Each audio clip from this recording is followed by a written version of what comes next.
Hello sa inyong lahat! Baka meron sa inyo ang papunta ng Madrid, Spain ngayon at naghahanap ng matitirhan. May bakanting bed sa boarding house ng kaibigan ko. Babae nga lang ang kailangan niya. Ang kagandahan kay ate, dahil sa 22 years na siya dito sa Spain, ay marami siyang kilalang amo. Kaya tinutulungan niya lahat ng kanyang mga boarders na magkaroon ng amo. Hindi niya kayo pababayaan. Pagdating nyo pa lang dito sa Spain, siya ang mag-guide sa inyo sa mga dapat nyong gawin. Kukuhanan niya pa kayo ng schedule para makakuha kaagad kayo ng card na gagamitin nyo sa pagsakay ng bus o tren. Yun yung card na may name at picture nyo. Kailangan yun sa pag-process nyo ng papel dito sa Spain. Mag-i-empadron din si ate agad, pero make sure nyo lang din na magtatagal kayo sa kanya. Kasi pangit din yung after kayong matulungan sa lahat, ay aalis kayo agad sa kanya.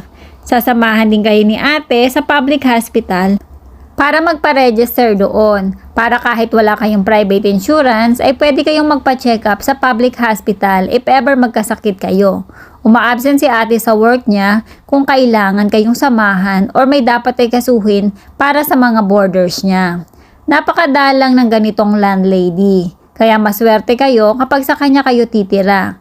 Paunahan nga lang ito. Ang gusto ni ate ay yung parating pa lang dito sa Spain para makatulong.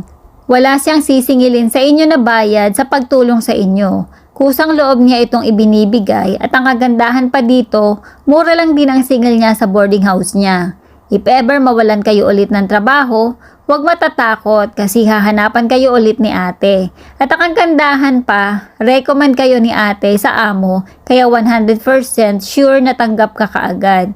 Pero may interview pa rin syempre, kaya try to do your best pa rin. Once kasi na sa agency ka mag-apply, nako, sobrang dami na mag-a-apply. Kaya magkikita-kita kayo sa interview. Kaya maliit ang chance na ikaw ang mapili sa dami nyo. Ang boarding house ni ate ay nasa Plaza Castilla. Kaya kung sino sa inyo ang pupunta ng Madrid, Spain, paki-message nyo ako. Pero kung sino ang mauna na darating dito sa Spain, sa kanya yun mapupunta.